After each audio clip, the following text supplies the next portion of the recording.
Thanks for joining us for the Fight for Your Marriage podcast with Charlene and Lori. This is a place where you can find hope for your marriage through Jesus Christ.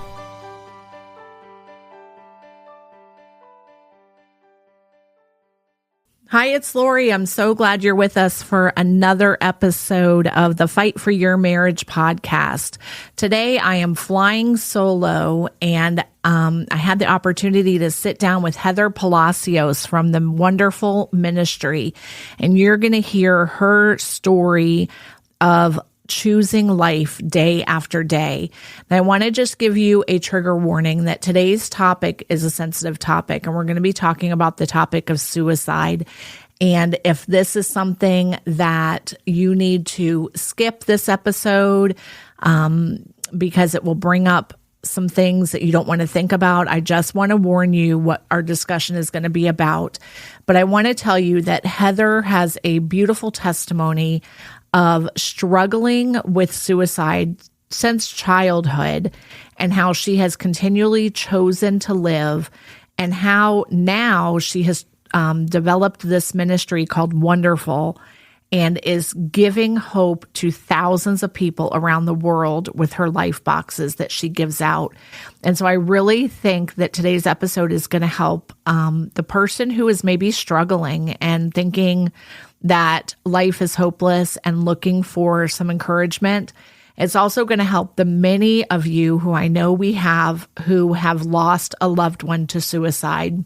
And it's really hard to understand why that person chose death over living. And then you're also going to learn how we can help our friends and our family who might be struggling with a mental health crisis and might be struggling with thoughts of taking their own life. Heather's going to give us practical ways and simple ways that we can come alongside them and help them choose life and see hope for tomorrow. And so I hope that this episode is a blessing to you. I want to just share a scripture with you from Isaiah 41. And verse 15 says, "For I am the Lord your God who takes hold of your right hand and says to you, do not fear, I will help you." And I hope that regardless of what you're facing today, that you just remember that you have a Heavenly Father who loves you and He values your life. He created it, and He will help you through whatever hardship you're facing today. And so don't let the enemy continue to torment you and to feed you lies, but know that there are people that love you and that there is hope. And whether you're recovering from the death of a loved one that has gone too soon, or whether you're struggling yourself right now, I want you to know that there is hope. Finally, I want to mention before we start this episode, and we're going to mention this a couple times, that if you need to reach out for help, you can dial 988, and Heather's going to talk about that. 988 is the Suicide and Crisis Lifeline. And so if you are struggling today and you're in the United States, you can just dial 988 and reach out for help and get the help that you need. Do not ever be ashamed to reach out and ask for help. Well, I hope that this episode is a blessing to you and encourages you as you're living life today. All right. Well, our guest today is Heather. So Heather, thank you for joining us. My pleasure. As you can tell, I am in a hotel room. This is not my home decor. Yes. Heather's on the road. She's doing a speaking engagement this weekend. And so we grabbed her in between, and we're excited to have our listeners meet you and hear from you and hear about your wonderful ministry. So first, we're going to talk about your ministry, but I want to talk about you a little bit. Tell me a little bit about Heather and who you are and a little bit of your backstory. All right. Well, 2 days ago, I turned 51. So I, in 1981, I was 8 years old and started having suicide thoughts. Of course, this was in the 80s. There was no movements, legislation, organizations. There wasn't even help. Yeah. So that really shows that God preserve my life because there was no one else really that we had other than him. So it started at 8 when I wrote a letter on actual paper with an actual pen. Wow. And the essence of the letter was I wanted to die, and mailed that to my grandma in Chicago. Oh. And over the last 43 years, that's just been my struggle. Mm-hmm. And, we all struggle with something. And when we get to heaven, we won't. But mine is clearly suicide. Yeah. It's all corroborated with suicide letters and doctors and family. So part of what helps me to keep going despite that intense temptation is to help others not take their lives as well. Yeah. So that's why I started the nonprofit called Wondherful. And it's simple. One more suicide is one too many. And we run after that in 3 simple ways. I share my story. We provide free Lifeboxes to anybody, anywhere going through anything. They're priority shipped because time is of the essence when you're in mental dire straits. Mm-hmm. And then a very positive, biblical, encouraging online presence through social media on my website. I love it. I love it. Well, I've seen one of your Lifeboxes and it's beautiful. And it's not just a bunch of material thrown in an envelope sent to a person. It is curated and packaged and filled with hope, but also it is just beautiful. So I think it would give a person, a second to think, wait, this is so beautiful and curated, and every item in that box means something. You send a Bible in every box. Is that right? Yeah, correct. Yeah, the Lifeboxes are 2 parts. The first part is the essentials. Those are the things that, in my experience of fighting suicide for 43 years, I would say would not be here without these. Mm-hmm. And that is a Bible and a journal and a pen. Those were things that I was allowed to have in a psych ward. Those were things I could afford as a impoverished kid. Right. And so those are non-negotiable. And, there's been resistance with that, of course, with the secular organizations that I've partnered with. But my justification is, do y'all stay in hotels with Bibles in the drawers of the nightstand? Okay, well, then we're done with this conversation. Yeah, we're done with this.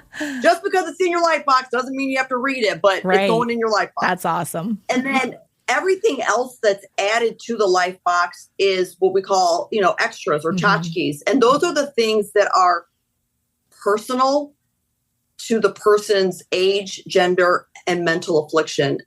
Because I, like you said, really want them to know that there was a lot of time and love and prayer put into curating this Lifebox for them, because that's what God did when he created their life.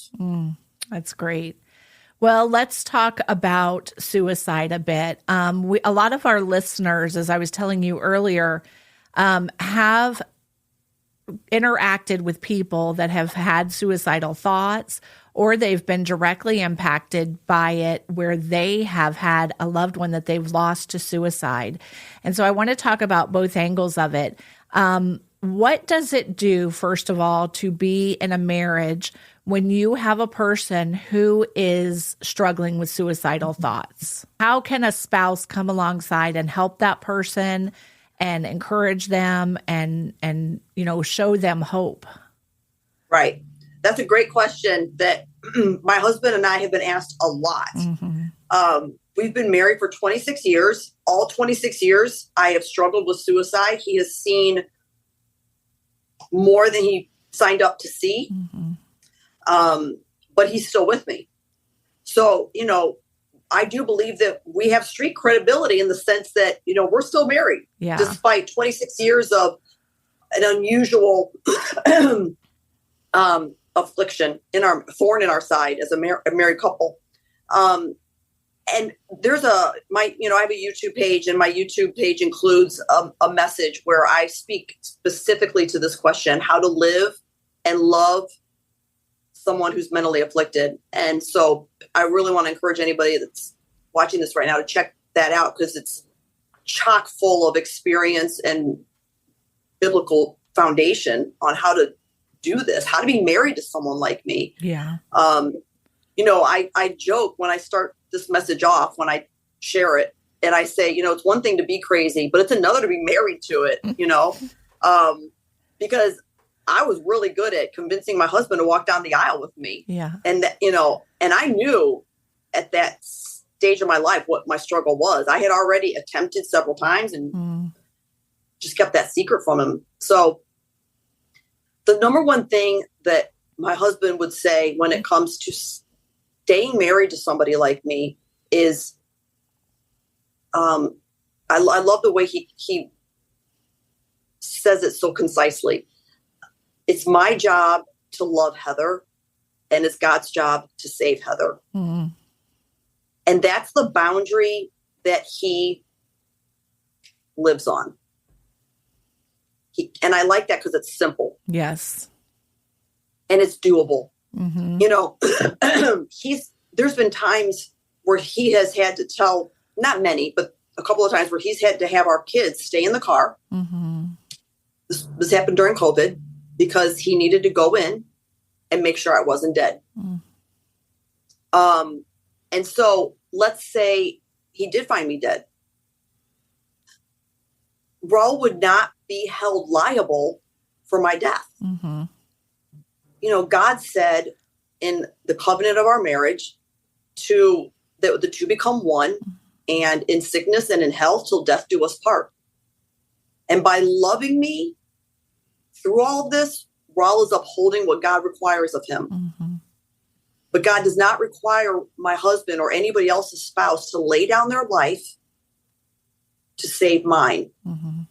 or to save the other spouse's life if they're always mentally struggling. Yes, that's wonderful. I love that. I've heard the quote before, you don't want to die. You just don't want to hurt anymore. And yes. I've heard that many times from people who are walking through a crisis in their life, where they feel like, I cannot face another day of this heartbreak. And with a lot of our listeners, it's because of problems that they're having in their marriage, or they found out their spouse has been unfaithful, or there's been a crisis. And what encouragement could you offer a person who is, kind of grappling with those feelings and just feeling like, I don't know, maybe I do want to die, maybe I don't, but I can't bear this pain any longer. Right. That's one of the reasons why I did attempt to take my life, is I just could not handle the insurmountable pain. It was more than my body could hold. Mm-hmm. And even that, Jesus would not give us a license to take our life. Yeah. Because Jesus himself went through the most excruciating mental agony on earth that any human will ever endure. And he did not give up and take his life to get out of it. Right. And I take my cues from him. Yeah. Yeah. So, whatever has been done to us, whatever we are going through, there is nothing we can't get through that God can't go with us to. Amen. Nothing. I don't share this in all audiences because it's so crass, but suicide is murder. Mm. And I tell myself that it is the murder of a life. Mm-hmm. And if I wouldn't murder anybody else, I cannot justify murdering myself. Yeah. That means that if I have to stay here, God wants me here, and God will show me a way through the suffering. Yes, that's good. Have you lost a loved one to suicide? I have. It's a fresh wound. So during the course of my life, I can say that I've struggled with suicide in every stage of a person's life, with the exception of being a senior citizen. Mm-hmm. I've struggled with suicide as a child, as a teenager, as a college student, as a young career person, as a spouse, as a parent, in a pandemic, mm-hmm. and in sudden grief. when my youngest brother gave up living 700 days ago. That's been my biggest test. Yeah. Grief has been my biggest test, especially because of the way that he died. Mm-hmm.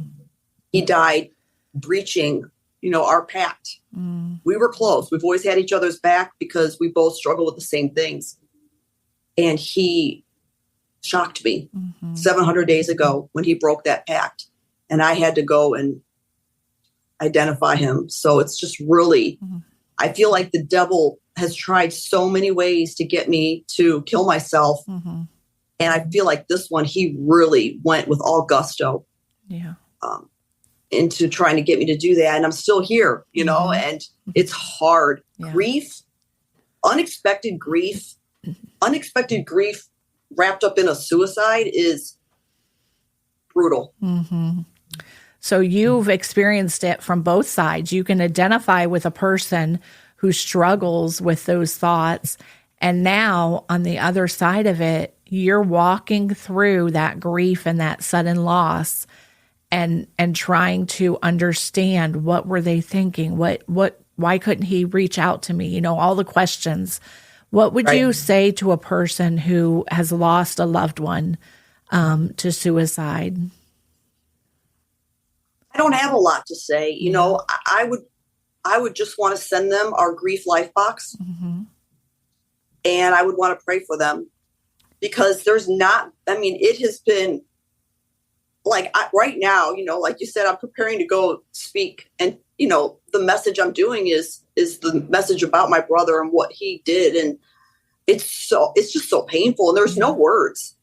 The one thing I've always said, but never had to experience, is the reason you don't want to kill yourself is because you get it easy. You get to peace out, but you leave hundreds of victims in your wake. Yeah.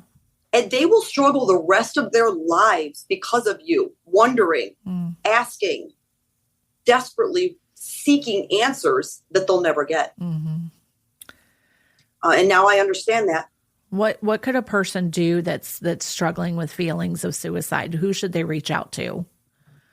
The number one thing that I do myself and I tell people to do is so simple that it's laughable. But the reason it's simple is because when you're in that frame of mind, you cannot have this diatribe of 14 things that you need to do or an acronym that you got to figure out what letter am I on. It's just got to be simple, Yeah. So it's call someone. It's call someone. And I take my cues from Jesus and also from all of the training that I've gotten. I look at Jesus in the garden. It was his worst mental affliction ever. And even though he had thousands of followers and a small group of 12, he called 3. Yep. And it was the 3 that he trusted.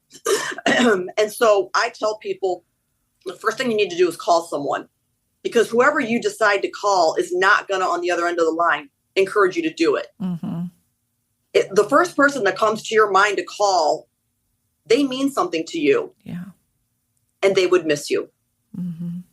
And then, a lot of times though, there's audiences that I speak to, whether it be homeless shelters or halfway houses, they don't have someone. Right. But I don't give them an out. I still have an answer. Then you need to call 988. 988 is the 911 for mental emergencies. It's 24 hours a day, 7 days a week. It's free. You can store that number in your phone, but it's trained, encouraged professionals who will help you in that moment. And is that a national number? It is. Okay. It is a nationwide number. Okay. It is awesome because 911 we know as physical emergencies. Right. But 988 is now institutioned as the official mental emergency number. That's great. That's good. What would a person say if they were the one that a friend called and said, I'm struggling with these thoughts? How can we help that person? What can we say or do? Great question. So, I would again just look at my husband who's had to take that call from me for the last 26 years of us being married, not every day, but, he's the person that I call. You have to stay calm. You cannot freak out. And if they call you and you start to freak out, you just need to say, listen, I am freaking out. Please, let's call 988. Yeah. Bring in some reinforcement that is trained to be stable, because that would be very tough for a parent to be the one that their child calls in that moment. Parents aren't trained for this. Yeah. And it's okay to bring in some reinforcement, for that battle. Yes. But the first thing I do is I pray. I just pray. I don't ask people. I say, we're going to pray right now. That's great. And then, because I do feel like we need to bring God into that equation, because he is the giver of life. Right. And then the second thing we're going to do is we're going to get you help. And do you think, well, I can imagine scenarios where the person's like, no, I'm fine. I just wanted you to know, but I'm fine. It was nothing. I'm doing better. Do we just let them off the phone or say, okay, we agree? Or do we still push the envelope and try to get them to help? It depends. Every situation's different. Okay. But, we can't make people live if they want to die. Yeah. And I've been in that situation. I've been the person that they've called and they've gone and taken their life anyway. Mm-hmm. And, I've had to have my shout outs with God, because that's very heartbreaking, but I go back to what my husband says. Heather, did you love them? Yes. Is it your job to save them? No. Right. It isn't. I did not hang on the cross for these people. Jesus did. Yeah. And I am not expected to save them. If they reach out, the furthest that I'll go with people is if I do not believe them, that they were just calling me to just get that off their chest, and they start to waffle and vacillate, and I'll call local non-emergency and have them do a wellness check. Okay. That's a good tip. Yeah. So anybody that gets that kind of a call from or a text from somebody, and your gut is like, I'm not buying it. Mm-hmm. I'm concerned and I can't get to them. I'm not qualified to save them, but have non-emergency do a wellness check. Yeah. They by law have to show up to that person's house, knock on the door, and make sure they're okay. Yeah. Okay, those are great tips for receiving a call like that from a friend. Mm-hmm. And then I would probably say it's important to check in with them later and continue on that conversation, right? Would that be, I know sometimes, when a crisis hits, like somebody's sick or they have a death in the family, and everybody rallies around them immediately, but then 2 weeks, 3 weeks, 4 weeks later, it's like, we've forgotten about that and we've moved on and we've left them alone, but they're still in their grief. They're still recovering. Right. And so would it be important to continue checking in with that friend and asking them, what question can we ask? I mean, do we say, are you still feeling suicidal? Or do we say, how are you feeling mentally? Yeah. Are you struggling? Or what can we ask them?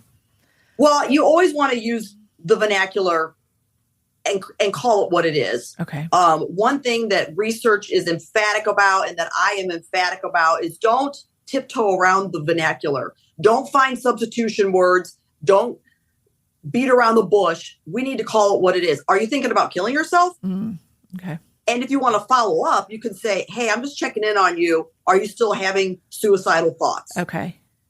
You've got to use the words. And I say that not just because that's what research unequivocally proves, but that's what's been done to me. My husband has said, Heather, are you thinking about killing yourself right now? And that doesn't make me want to do it more. That makes me want to do it less, because this person loves me enough to be truthful in his love. Yes. In that moment. Yeah. And God is in that. Mm-hmm. That is the truth in love.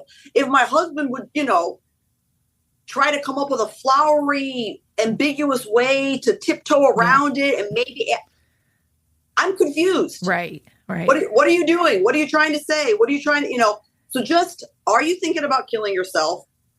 And follow-up can be, hey, I've been praying for you since you last reached out. I just want to know, are you still having those suicidal thoughts?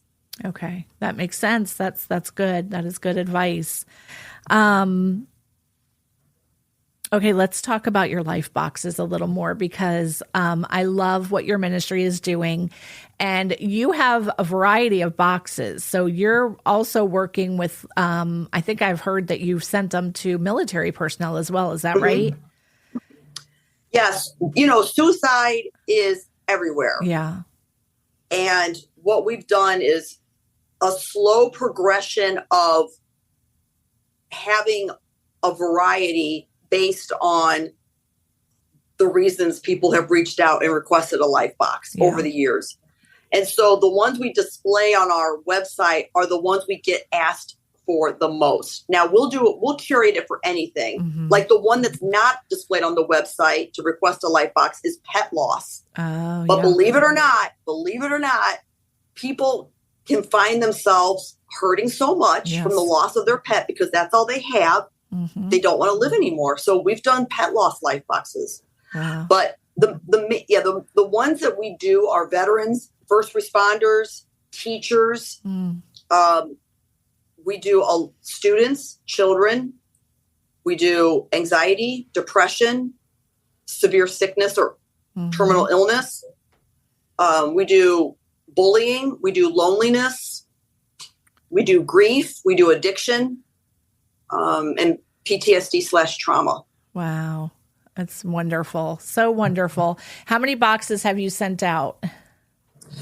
Okay, I got the latest number just this morning. Heather, I'm cheating because Heather and I were at an event together yesterday and I got to hear this number and I was amazed, but yeah, so we've done 17,403 life boxes to all 50 states and 14 countries. That's unbelievable. Unbelievable. That is hope. And what have the responses been from some of the people that have received those? I don't exploit that. But I've kept every single one of them. We as a team have a shared file where we store and save the treasure of people's responses. It's not so much because it validates what we're doing. Mm-hmm. It's that they're still alive to reach out and say something. Yeah, that's huge. That is huge. Yeah. That's wonderful. Well, and I keep saying that's wonderful, and that's exactly what it is. Of all the podcasts I've done, nobody has been more subliminally cued in than you. It's wonderful. Yeah. You're killing it. Your name choosing was perfect. Thank you. Oh, well, Heather, I love what you're doing. I love that you're talking about this. You go to schools and speak as well, don't you? Oh, yeah. We don't turn down an opportunity to go anywhere because I just don't want people to kill themselves. Right. I will very openly admit I cannot fix anybody's problems that are leading them to want to give up. Right. But nobody can if they kill themselves. Mm-hmm. So I'm just trying to stay in my lane and help all of us live when we want to die. And then let the experts in all the other areas take us into their hands and under their wings from there on. Yeah, I think it's such an important conversation that I would say in years past, we as a community have maybe been embarrassed to talk about, even to say, well, I need help, I'm struggling, or to know how to help a person and how many lives could have been saved if we would just ask those simple questions that you explained to us. And if we would just be willing to say to one or two people, hey, I am struggling today. I need help. Yes. Yeah. And that's not a sign of weakness. No. It's even in the Bible, and I don't want to ever challenge or disrespect the local church. I love the local church. Mm-hmm. I love my church. I love my pastor. But I do think there is some degree of naivete when it comes to this topic. Yes. And so I'm always happy to show up anywhere and talk about it because I've been living it for so long and have trolled the Bible for 4 decades through the eyes of somebody that wants to die. Yeah. And God has unearthed these hidden treasures in his word that I think a lot of people maybe, miss or gloss over. To me, they mean everything. Right. And it means a lot to me that God would include these verses or these people I found in the Bible who this was a possibility for them, but they pushed through. Yeah. Well, Heather, the first time I saw you, I looked at one of your YouTube videos and I was like, Heather is to this mental crisis what we are to marriage. Like, we are all in and we don't care who care, who is worried about what we're saying. We're just like, you need to fight for your marriage. You need to fight for your marriage. And I love that is your mission as well, to continue to help people get help so that they can see the hope that exists for them. And, And you and me get to work in this beautiful exchange where I'll help them fight to live. Right. And you guys help them fight to stay in their marriage. Right. You know? Yep. Well, thank you for coming on, Heather. How can people connect with you and with Wondherful? They can go to wondherful.com. Okay. Of course, it's the word wonderful has an H in it. So it's WONDHERFUL. But I'm on all the social medias and they can reach out through DMs or our website. Okay. And how can we be praying for you as people listen to this and you come to mind in your ministry? I just don't want anybody to kill themselves. Mm-hmm. And I don't have any bias. I don't want the straight person, the gay person, the religious person, the pagan person, the white person, the black person, the brown. I don't want anybody to kill themselves. I've been there so many times and danced with the devil of death. Yeah. And I just want prayer that God would, as he says in Revelation, open doors that no man can shut for Wondherful, so that we can help people keep living. I love that. Well, we will definitely be praying for you. Thank you for ministering to us today, and thank you for the work that you're doing. And we just cannot wait to continue to see how you impact so many more lives. Thank you. And thanks for the chance to talk about this. Yeah. It was really cool. I hope that my conversation with Heather was an encouragement to you. I just want to remind you of a couple of resources. If you want to reach out to Wondherful, you can find them at wondherful.com, and it's spelled WONDHERFUL.com. And I wanted to also remind you of a resource that we have in our bookstore, Flooded, the 5 Best Decisions to Make When Life is Hard and Doubt is Rising. And that Flooded book, I would tell you, is one of my top 3 books I have ever read. It is a wonderful book. And if you are just feeling overwhelmed today, I want to just encourage you to pick up a copy of that book. It was written by Nikki Koziarz, and it is an amazing resource for you. Finally, I want to remind you again, if you're in the United States and you are feeling overwhelmed and you're feeling like you're in a crisis, or you're feeling tempted to take your own life, I want to remind you of the national number that you can use, 988, which is the Suicide and Crisis Lifeline. Thank you for listening to the Fight for Your Marriage podcast. If we can help you in any way, we invite you to visit the website of Rejoice Marriage Ministries at www.rejoiceministries.org. Thanks for joining us today as we proclaim that God heals hurting marriages.